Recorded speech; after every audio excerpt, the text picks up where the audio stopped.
Hello friends! So today I am gonna show you my recent purchase.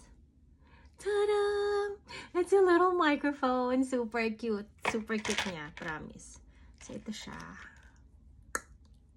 It's pink. It has like yung pom-poms. Initially, it came with yung ganito. Nasaan yung isa? So it came with like this little like circle thing. So I took them off and pinalitan ko nitong pom-poms na this is the reason why I bought it anyway dahil sobrang cute niya. And then it comes with this.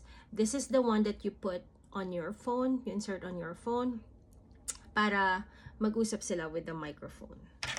Ang cute.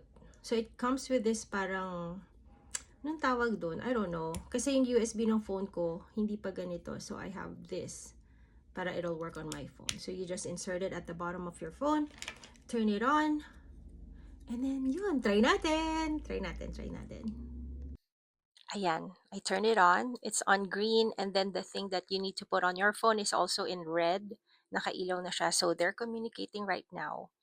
Kaya, ayun. Ang cute, diba? Alam mo kung anong hindi cute? Yung pimple ko dito. I put a pimple patch na hopefully maging ano siya. Kala mo, dalagang-dalaga ako, nagpipimple pa ako. Kakainis. Anyway, I have no idea bakit ko to binili, pero nakitan lang ako. And nakita ko siya sa feed ko sa Amazon for some reason. But it's cute. It's cute, right? Yun lang. Bye, guys!